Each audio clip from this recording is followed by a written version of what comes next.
Story is new at 5. Tonight, nearly 6 months after a former Beaufort Marine pleaded guilty to abusing his 6-year-old adopted son, his ex-wife is sharing her story of resiliency through a dark time for her family. The man has avoided any jail time with a Veterans Court treatment program in Beaufort County. Our Madeline Bierster learned more about what happened inside that home that day and how his ex-wife and their kids are doing now. Madeline, as you can see, joining us live in the 24-hour newsroom. And Madeline, this is the first time she's speaking publicly about this.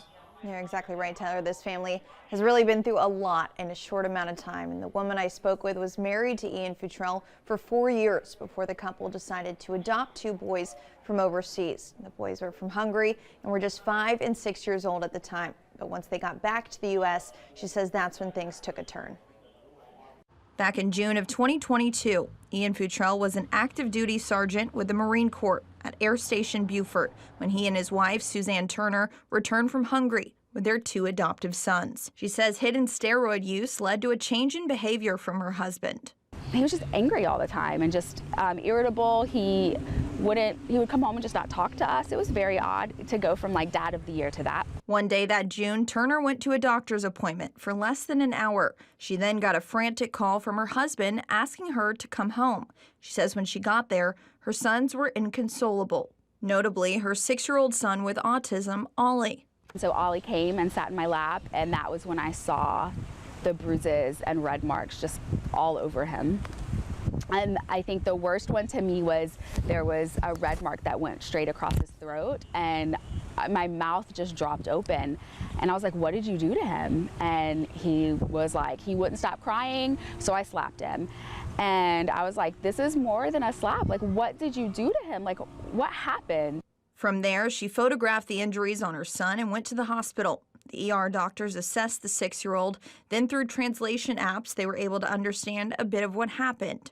And they were like, stairs, you know, Papa, boom, boom, boom, stairs. Port Royal's police report reveals the 2 boys showed the stairs to police, showed the pushing motion, along with a metal dog kennel, still with very little communication. Police then arrested Futrell. When he was arrested, the cops asked him if he had anything to say, and his answer was, it is what it is. And that was literally the only thing he said to any of the police officers that night. Turner soon after filed for a restraining order through Beaufort County and also the Marines. My life changed dramatically overnight. I was now a single mom with no help, with 2 little boys that I spoke a different language with, who had gone through multiple traumas in a very short amount of time. Weeks later, she filed for divorce. The criminal case moved through the court system, and Futrell pleaded guilty to child neglect in January of this year. His 1-year prison sentence was suspended because of a Veterans Court treatment program offered by the 14th Circuit Solicitor's Office.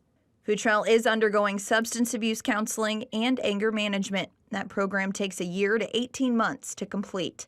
Since the sentencing, Turner says she and her boys have had the time to heal. All 3 of us were going through this horrible trauma together, and we bonded so much, and our attachment is so strong. It's really over. And that is a surreal feeling, because for so long it was this dark cloud hanging over us.